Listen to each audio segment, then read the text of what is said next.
अस्सलाम वालेकुम रहमतुल्लाह बरकातु। मेरे प्यारे दोस्तों भैनों ते बिरावो, गल सुनाउण लगा। गल मज़े दी है ते इलम वाली गल है ते नसीहत अमोज़ गल है।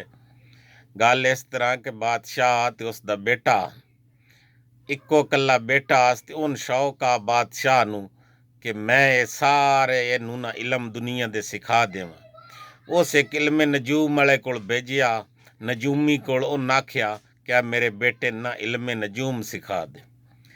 नजूमी आखे ठीक है मैं सिखा देसा, पर साल दा कोरस है इन सारा इलम सिखा देसा मैं जेड़ा मेरे कोल।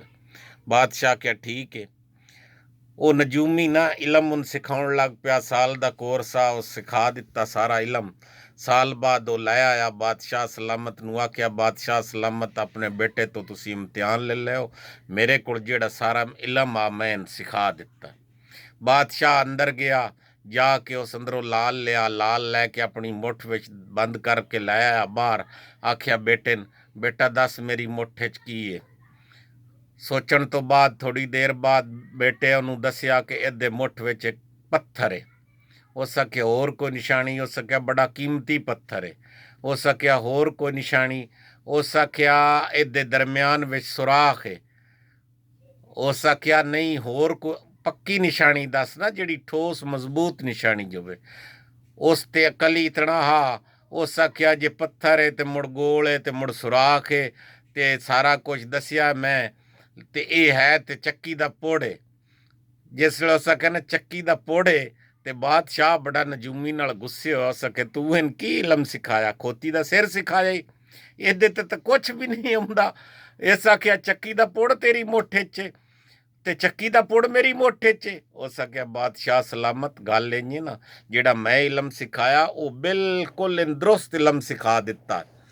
ਜਿਹੜਾ ਮੇਰੇ ਇਲਮ ਦੇ ਮੁਤਾਬਕ ਆ ਨਾ, ਇਸ ਆਖਿਆ ਕਿ ਉਹ ਪੱਥਰ ਹੈ, ਕੀਮਤੀ ਪੱਥਰ ਹੈ, ਗੋਲ ਹੈ ਤੇ ਸੁਰਾਖ ਹੈ ਤੇ ਇਹ ਲਾਲ ਹੀ ਦੱਸਣਾ ਨੇ ਸਗਣਾ ਕੋਈ ਹੀਰਾ ਲਾਲ ਹੈ, ਹੀਰਾ ਮੋਤੀ ਲਾਲ ਦਾ ਜ਼ਿਕਰ ਕਰਨਾ।